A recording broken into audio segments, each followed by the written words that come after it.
여러분들 안녕하세요. 지난 주말 날씨가 너무 좋았죠.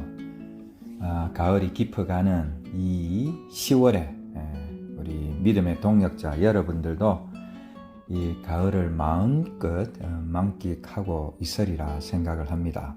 저 또한 가을의 남자 아니겠습니까? 추남. 이 추남에서 이제 가을 추도 있지만은 또 다른 또 뜻이 또 하나 더 있잖아요. 저 같은 경우는 이제 그 경계선상에 있기 때문에 추남으로서 가을의 남자로서 마음껏 가을을 만끽하면서 또 가을을 달렸던 지난 주말이었던 것 같습니다. 그리고 이제 제가 이제 휴가가 좀 많이 좀 남았다 보니까 본의 아니게 강제로 지금 휴가를 당하고 있습니다. 이 휴가를 당하는 동안에 말씀을 나누는 것도 참으로 귀한 시간이지 않나 하는 것입니다. 오늘 볼 말씀은 지난 그 시간에 그 허무한 인생이라는 그 말씀의 연장선상에 있는 말씀이 되겠는데요. 제목은 3일 그리고 사흘. 사흘 동안 보지 못하고 먹지도 마시지도 아니하니라. 사도행전 9장 9절 말씀을 가지고 잠깐 나누어 보도록 하겠습니다. 제가 어릴 때는 서부 영화를 참 좋아했습니다. 그 서부 영화를 보면은 이제 마지막에 이제 클라이막스에 그 악당 우두머리하고 주인공하고 대결하는 장면이 주로 나옵니다. 그때 이제 비장한 각오로 서로 이제 등을 마주하고 하나, 둘, 세 걸음째 돌아서서 이제 총을 한 발씩 쏘게 되죠. 그때 세 걸음을 탁 뛰고 나서 이제 그 장엄한 음악이 흘러나오면서 하는 대결 장면이 눈에 선합니다. 또한 우리 어릴 때 보면은 삼세판이라는 어떤 승부가 늘 좀 자리 잡고 있었죠. 무슨 놀이를 하거나 대결을 하거나 또 시합을 할 때에 또 결정을 할 때에 삼세판 그래가지고 3번 중에 2번을 이겨야지 이제 이겼다라고 이제 간주를 해주는 것이죠. 만약에 단판이면은 좀 운이 좀 작용할 수도 있죠. 사실 가위바위보 같은 경우도 그렇고, 가위바위보는 대부분 사실 운이지만은 대부분의 이제 어떤 게임 같은 거 보면은 요행이 한 판 정도는 이길 수 있는 부분이 많죠. 그렇기 때문에 이 삼세판이 되게 좀 합리적인 승부 가르기가 아닌가 하는 것입니다. 그래서 이처럼 3이라는 숫자는 우리 생활에 좀 깊숙이 박혀 있는 것이 아닌가 하는 것입니다. 그런데 성경 말씀 속에서도 이 3일 또 우리말로 사흘이라는 단어가 심심치 않게 또 어떨 때는 결정적인 순간에 나오는 것을 볼 수 있습니다. 요즘은 미국에 있는 우리에게는 그렇게 익숙하지는 않지만은 우리가 자랄 때 보면은 3일 예배라는 게 있었습니다. 주요 수요 저녁 예배를 이제 3일 예배라고 저희 어머님이 항상 부르셨던 것을 이제 기억을 하는데 지금 또 말씀을 보다 보니까 그게 또 이 말씀하고 좀 연관이 있나 그런 생각이 들기도 합니다. 물론 당연히 월, 화, 수 일주일 중에 3일째 되는 날에 이제 저녁에 이제 다 수요일 날 일을 하니까 저녁에밖에 이제 예배를 드릴 수가 없으니까 또 주일하고 또 너무 주일이 좀 멀기도 해서 또 말씀을 또 까먹을 수도 있고 그런 차원에서 말씀을 묵상하고 또 신앙을 다지는 그런 징검다리 역할을 하는 것이 3일 예배가 아니었나 하는 생각도 하면서 저희 어머니는 수요 예배라기보다는 항상 3일 예배라고 했던 것이 기억이 납니다.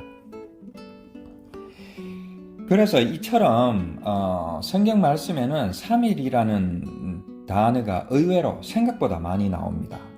제가 그 중에 우리가 잘 아는 또 얼핏 생각해 볼 수 있는 몇 가지를 대표적으로 한번 소개를 해보도록 하겠습니다. 먼저 아브라함이 이삭을 이제 바치러 모리아 산으로 가게 되는데 그 길이 3일 길이라고 나오고 있습니다. 그리고 이제 모세가 바로에게 이제 이스라엘 백성들이 떠나가게끔 해달라고 이제 허락을 구하는 장면에서 이제 3일 길을 광야로 가게 해달라고. 그러니까 이제 3일 정도만 광야로 갈 수 있으면은 이제 뭐 바로의 군대가 따라잡을 수 없다고 생각했는지, 아무튼 3일 길이 뭐 완전한 뭐 탈출이나 해방을 예견하고 있는지 모르지만 하여튼 3일 길을 가게 해달라고 이제 부탁을 하는 장면이 출애굽기에 나옵니다. 그리고 이제 에스더서에 보면은 그 아하수에로 왕의 그 왕비가 이제 에스더인데, 이 에스더가 무엇을 알게 되느냐 하면은 하만의 그 계략을 알게 되는데, 그 계략은 이스라엘 백성들, 그 유다 백성들을 다 죽이는 계략이었죠. 그래서 이 에스더가 그것을 알고 모로드게하고 이 얘기를 하면서 이제 3일 금식 기도를 하게 됩니다. 그리고 3일째 되는 날 예복을 곱게 차려입고 아하수에로 왕에게 나아가게 됩니다. 그 당시에 왕이 부르지 않았는데도 왕 앞에 가는 것은 죽을 수도 있는 그런 자리였던 것이죠. 그래서 에스더는 죽으면 죽으리라 하고 이제 왕에게 나아가게 되는 것이죠. 그것이 금식 3일째 되는 날입니다. 그리고 이제 또 우리가 잘 아는 요나의 얘기를 빼놓을 수가 없죠. 요나가 큰 물고기 뱃속에서, 그 깜깜한 뱃속에서 3일을 있게 되고, 그리고 이제 그 니느웨 성으로 가서 3일 동안 거리를 다니며 회개를 외치게 됩니다. 우리 주님은 이제 3년 동안 그 복음을 전가하게 되죠. 공생의 기간 동안. 그리고 이제 요나의 그 사건의 예표처럼 3일 동안 이제 그 십자가에 매달리셔서 죽으셨다가 3일 동안 무덤에 이제 계시게 되고, 3일 후에 부활하는 사건도 우리가 말씀을 통해서 알 수가 있는 것입니다. 그리고 이제 마지막으로 또 바울을 빼놓을 수가 없죠. 바울이 이제 그 그리스도인들을 잡아서 옥에 가두고 죽이고 하려고 이제 다메섹 도상으로 막 달려갈 때에, 그때 강한 빛이 바울에게 비치게 되죠. 그때에 3일 동안 아무것도 할 수 없게 되죠. 오늘 그 본문 말씀처럼 보지도 못하고 먹지도 마시지도 못하는, 그러니까 쉽게 말해서 강제로 금식을 하게 되는 뭐 그런 우리가 사건이 있었던 것도 기억을 할 수 있을 것입니다. 그래서 이처럼 3일 또는 사흘에 대한 이 말씀이 많이 나오는데, 여기에서 우리가 그렇다면 이게 그냥 우연히 뭐 그런 것인가 하는 것이죠. 그래서 그런 것들을 자세히 보니까 여기에는 참으로 좀 더 깊은 의미가 있더라는 것입니다. 쉽게 말해서 어떤 한 상태에서 다른 한 상태로 완전히 변화할 때에 걸리는 기간을 성경 말씀은 3일로 잡더라는 것입니다. 그래서 그 어떤 사건의 변곡점이 되는 그 지점이 3일이라는 것이죠. 예수님이 이제 예루살렘을 입성하실 때에 이스라엘 백성들은 예수 그리스도가 그 로마 식민지로부터 저들을, 그 이스라엘 백성들을 구해줄 메시아로 생각을 했던 것이죠. 그러면서 종려나무 가지를 흔들면서 호산나 호산나 다윗의 자손이여 우리를 구원하소서라고 열렬히 환영을 했던 것입니다.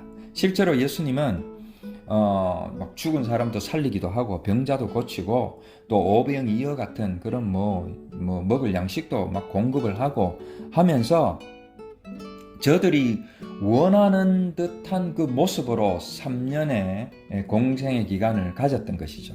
뭐 우리가 잘 알다시피 사실은 복음을 전하기 위해서 그러한 것들을 행하셨던 것입니다. 그러나 그 이스라엘 백성들은 그것까지는 보지를 못했던 것이죠. 그리고 이제 그 공생의 말미에 예수님께서는 자기가 죽을 것과 또 3일 동안 무덤에 있을 것과 또 3일 후에 부활할 것이다라는 이런 황당한 소리를 자꾸 하는 것이죠. 그래도 이스라엘 백성들이 죽기 전까지는 그래도 열렬히 따라다녔죠. 그런가 보다 하면서. 그런데 실제로 로마 병정들에게 잡혀가지고 허무하게 정말 그 아벨의 죽음처럼 아무것도 아니게 그냥 십자가에 죽어버렸던 것입니다. 그러자말자 그렇게 메시아라고 떠들고 따르던 그 이스라엘 백성들과 또 바로 지척에서 예수님을 따랐던 제자들이 다 떠나가 버리게 된 것입니다.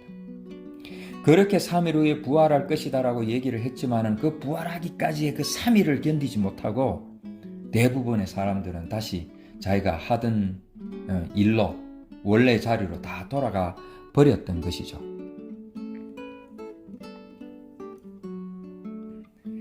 자, 이 3일이 어떤 의미일까요? 우리가 이 조금 전에 소개했던 그 성경 인물들의 그 3일을 다시 우리가 한번 되새겨 보면 좋겠습니다. 아브라함의 같은 경우, 자기의 독자, 정말 귀하게 얻은 그 하나밖에 없는 그 아들을 제물로 바치려고, 그 이삭을 제물로 바치려고 모리아 산으로 터벅터벅 걸어가면서 그 3일 길을 가면서 무슨 생각을 했을까요? 자기의 그 백성들을 다 죽이려고 하는 그 하만의 계획을 알고 에스더는 식음을 전폐하면서 하나님께 기도하면서 그 3일 동안 무슨 생각을 했을까요? 이방인이 구원받는 것이 자기가 죽는 것보다도 싫었던 요나는 물고기 그 뱃속에 그 깜깜한 그 뱃속에서 3일 동안 무슨 생각을 했을까요?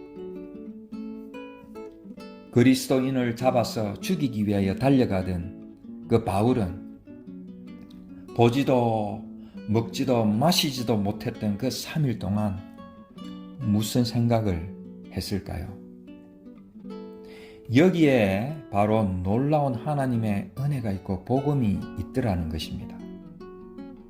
인간들은 원래 자기의 고집과 자기의 종교적인 신념과 자기의 종교 생활을 붙들고 살아갈 수밖에 없는 그런 존재들이라는 것입니다.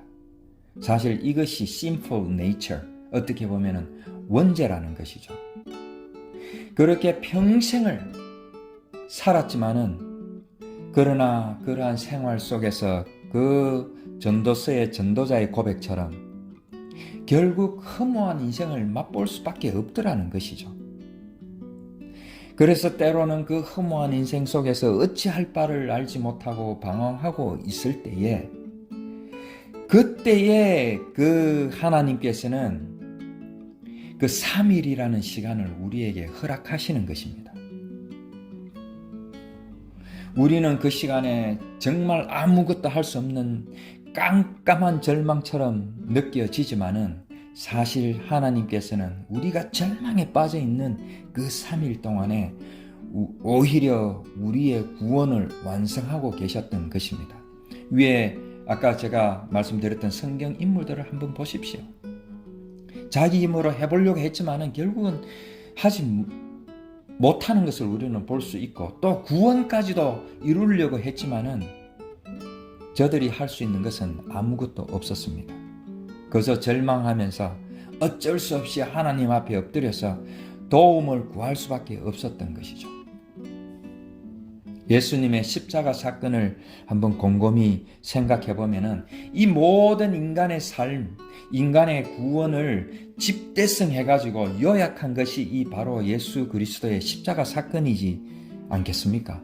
그 십자가의 사건의 3일 동안을 우리가 한번 생각을 해 보면은 우리는 이 땅의 부귀영화를 쫓아서 예수님을 따랐지만은 예수님은 허무하게 죽어버렸습니다. 그 죽음 가운데 우리도 덩달아서 더 허무하고 더 큰 절망 속에서 꼼짝 못하고 3일 동안을 지날 수밖에 없었지만은 예수님께서는 그 3일 이후에 부활하심으로 인하여서 완벽하게 우리의 구원을 완성하셨던 것입니다. 그렇기 때문에 이 3일이라는 것은 단순한 어떤 숫자가 아닌 것이죠. 그리스도인들은 반드시 이 3일의 절망을 겪을 수밖에 없고 결국은 하나님의 그 구원의 역사 가운데 이 3일을 우리가 견뎌낼 수 있더라는 것입니다. 지난 시간에 그 허무한 인생에서 보았듯이 전도자는 바로 이 땅에서 살아가면서 겪을 수밖에 없는 그 인생의 허무에 대해서 부르짖고 또 부르짖었습니다. 그러나 놀랍게도 그곳에는 반전이 있었는데 그 허무라는 헤벨의 말 속에는 예수 그리스도를 통하여 보게 될 하늘나라가 있었다라고 그 말씀은 전하고 있는 것입니다. 허무를 외치는 그 외침 속에 그것을 통하여 허무하지 않은 너무나도 가치 있는 하늘나라를 보라는 것이 그 전도자의 그 외침이었고 우리는 그 전도자의 심정을 조금이나마 느낄 수 있어야 되지 않을까 하는 것입니다. 그러한 허무한 인생길 전체가 결국 이 3일에 속하고 이 3일이 결국 우리 인생에 우리 허무한 인생을 나타내더라는 것입니다. 그래서 우리는 뭔가 할 수 있다라고 고백할 것이 아니라 아무것도 할 수 없다라고 고백해야 되는 것입니다. 이 오색 단풍이 바람에 흩날리며 떨어지는 이 가을날에 그 하나님께서 3일 동안 예수 그리스도를 통하여 행하신 그 놀랍고 그 은혜로운 그 역사를 한번 생각해 보아야 할 것입니다.